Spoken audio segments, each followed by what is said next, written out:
যে গার্লফ্রেন্ড না পাইলা মুরগি পাইলা আজকে সফল উদ্যোক্তা। হ্যাঁ ভাই, আমি সেই কুদ্দুস যে গার্লফ্রেন্ড না পাইলা মুরগি পালছি আর আজকে আমি সফল উদ্যোক্তা। এই যে আমার মুরগির ফার্ম, আমার মাসে ইনকাম 10 লাখ টাকা। ভাই আপনি গার্লফ্রেন্ড না পাইলা মুরগি পালতেছেন এটা ঠিক আছে, কিন্তু এই সিদ্ধান্ত নেওয়ার কারণটা কি?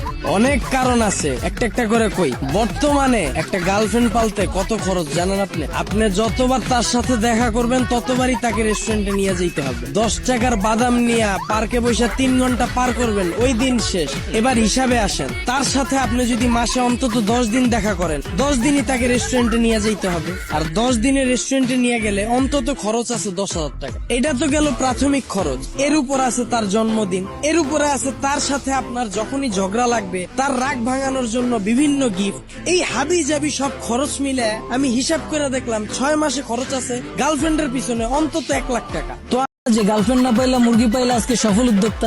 হ্যাঁ ভাই, আমি সেই কুদ্দুস যে গার্লফ্রেন্ড না পাইলা মুরগি পালছি আর আজকে আমি সফল উদ্যোক্তা। এই যে আমার মুরগির ফার্ম, আমার মাসে ইনকাম 10 লাখ টাকা।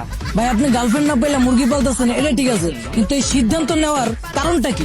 অনেক কারণ আছে, একটা একটা করে কই। বর্তমানে একটা গার্লফ্রেন্ড পালতে কত খরচ জানেন আপনি? আপনি যতবার তার সাথে দেখা করবেন ততবারই তাকে রেস্টুরেন্টে নিয়ে যেতে হবে। 10 টাকার বাদাম নিয়ে পার্কে বসে 3 ঘন্টা পার করবেন, ওই দিন শেষ। এবার হিসাবে আসেন, তার সাথে আপনি যদি মাসে অন্তত 10 দিন দেখা করেন, 10 দিনই তাকে রেস্টুরেন্টে নিয়ে যেতে হবে। আর 10 দিনের রেস্টুরেন্টে নিয়ে গেলে অন্তত খরচ আছে 10,000 টাকা। এটা তো গেল প্রাথমিক খরচ। এর উপর আছে তার জন্মদিন, এর উপরে আছে তার সাথে আপনার যখনই ঝগড়া লাগবে তার রাগ ভাঙানোর জন্য বিভিন্ন গিফট। এই হাবি জাবি সব খরচ মিলে আমি হিসাব করে দেখলাম 6 মাসে খরচ আছে গার্লফ্রেন্ডের পিছনে অন্তত 1 লাখ টাকা। তো